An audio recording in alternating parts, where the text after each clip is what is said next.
علیکم۔ امید ہے آپ سب لوگ خیریت سے ہوں گے۔ چلیے نئی کہانی کا آغاز کرتے ہیں۔ کیا ہو اگر کوئی سایہ برسوں تک آپ کے ساتھ رہے، آپ کے کھانے، سونے، جینے، حتیٰ کہ آپ کے گھر والوں کی موت تک پر بھی اثر انداز ہو۔ آج کی کہانی ایک ایسے ہی نوجوان کی ہے جس کی زندگی ایک اندیکھے وجود نے تباہ کر دی، اور وہ آج بھی اس گھر میں قید ہے۔ یہ واقعہ ہمارے قریبی رشتہ داروں کا ہے۔ میں اس وقت تقریباً 8-9 سال کا تھا جب یہ سب شروع ہوا۔ ہمارے خاندان میں ایک بہت امیر اور بااثر شخص تھے، ٹیکسٹائل مل کے مالک۔ اللہ نے دولت، عزت، سب کچھ دیا تھا۔ ان کی 2 بیٹیاں اور ایک اکلوتا بیٹا تھا۔ نام بدل کر میں اسے رضا کہہ دیتا ہوں۔ رضا بچپن سے ہی لاڈلا تھا۔ اپنی گاڑی، مہنگے کپڑے، ہر خواہش پوری۔ ہم سب کزنز کو وہ گھمانے لے جاتا، کبھی کرکٹ، کبھی ڈنر، کبھی لانگ ڈرائیو۔ زندگی بالکل نارمل تھی۔ پھر اچانک سب بدل گیا۔ ایک دن خبر آئی کہ رضا نے کالج چھوڑ دیا ہے۔ وہ کسی سے نہیں ملتا، اپنے کمرے میں بند رہتا ہے۔ شروع میں سب نے سمجھا کہ شاید پڑھائی کا دباؤ ہے، مگر معاملہ کچھ اور تھا۔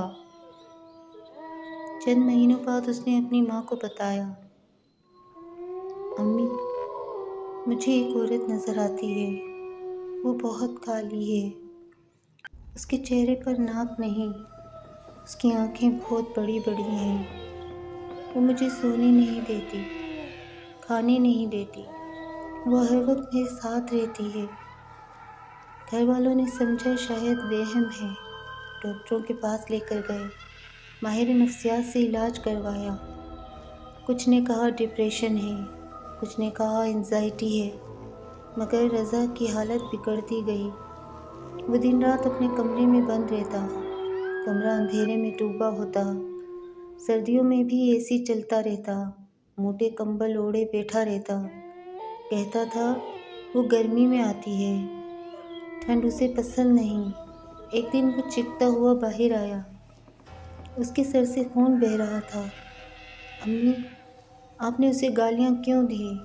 اس نے میرا سر دیوار سے مار دیا۔ گھر میں خوف پھیل گیا، مگر پھر بھی کچھ لوگ اسے ڈرامہ سمجھتے رہے۔ سال گزرتے گئے، رضا کا باپ اس کے ساتھ کھڑا رہا۔ اسے آسٹریلیا تک لے گئے علاج کے لیے۔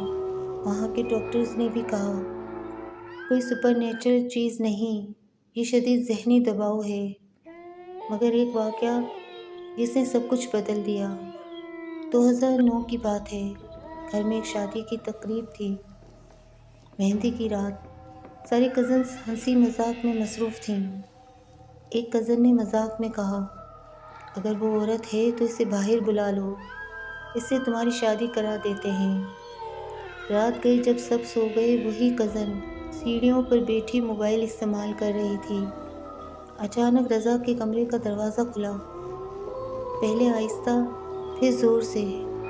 کمرے سے ایک سیاہ سایہ بجلی کی رفتار سے نکلا، ڈرائنگ روم میں گیا۔ کوئی چیز ٹوٹنے کی آواز آئی، پھر وہ سایہ آہستہ ہوا اور اس لڑکی کے سامنے آ کر رک گیا۔ وہ کہتی ہے، وہ ایک چھوٹے قد کی عورت تھی، سفید کھلا لباس، لمبے بکھرے بال، چہرے پر ناک نہیں تھی، آنکھیں غیر معمولی بڑی، اور وہ مجھے گھور رہی تھی۔ چند سیکنڈ، پھر وہ واپس اسی کمرے میں چلی گئی۔ دروازہ زور سے بند ہوا۔ اس رات کے بعد اس کزن کو بہت تیز بخار ہو گیا۔ کئی دن ہسپتال میں رہی۔ اب گھر والے ماننے لگے کہ کچھ تو ہے۔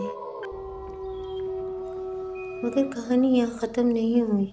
چند سال بعد رضا کی ماں نے بھی کہنا شروع کیا کہ وہ عورت مجھے نظر آتی ہے، وہ میرے زیورات غائب کر دیتی ہے، مجھے دھکا دے دیتی ہے، میرے بال کھینچتی ہے۔ 2020 میں ایک رات 3 بجے فون آیا، رضا کی ماں کو شدید ہارٹ اٹیک ہوا تھا۔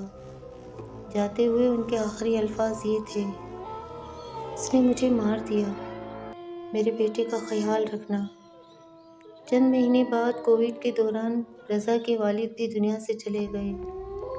ہسپتال کے باہر رضا درخت کے نیچے کھڑا رو رہا تھا، کہہ رہا تھا میں نے اسے قبول کر لیا تھا، میں اس کے ساتھ رہتا تھا، مگر اس نے میرے ماں باپ کو مار دیا۔ آج 6 سال گزر چکے ہیں۔ وہی 2 کنال کا گھر، سنسان، اندھیرے میں ڈوبا ہوا ایک کمرہ۔ رضا اب بھی وہیں رہتا ہے، کسی سے بات نہیں کرتا۔ کبھی کبھی اندر سے آوازیں آتی ہیں، چیخیں، بحث، معافیاں۔ ایک بار ہم اس کے کمرے میں گئے، وہاں جادو اور جنات پر درجنوں کتابیں تھیں۔ ایک کتاب کا نام تھا "دی جن"۔ اس میں لکھا تھا کہ بعض اوقات انسان کا خوف ہی اس کا سب سے بڑا دشمن بن جاتا ہے۔ آج بھی جب ہم اس کے گھر جاتے ہیں وہ باہر نہیں آتا، مگر اندر سے کبھی کبھی ایک جملہ سنائی دیتا ہے، میرا باپ واپس کر دو، سب لے لو، سب کچھ لے لو۔ اور عجیب بات یہ ہے، اس گھر کے سامنے سے گزرتے ہوئے اب بھی سردی کی ایک لہر محسوس ہوتی ہے، چاہے گرمی کا موسم ہی کیوں نہ ہو۔ کیا وہ واقعی کوئی سیاہ سایہ تھا، یا ایک ذہنی بیماری جسے وقت پر سمجھا نہ جا سکا؟ فیصلہ آپ کریں۔ اگر آپ کو یہ کہانی سن کر خوف محسوس ہوا ہو تو سوچئے، وہ شخص 15 سال سے اسی خوف کے ساتھ جی رہا ہے۔ کمنٹ میں ضرور بتائیے گا کہ آپ کیا سمجھتے ہیں، کیا سوچتے ہیں۔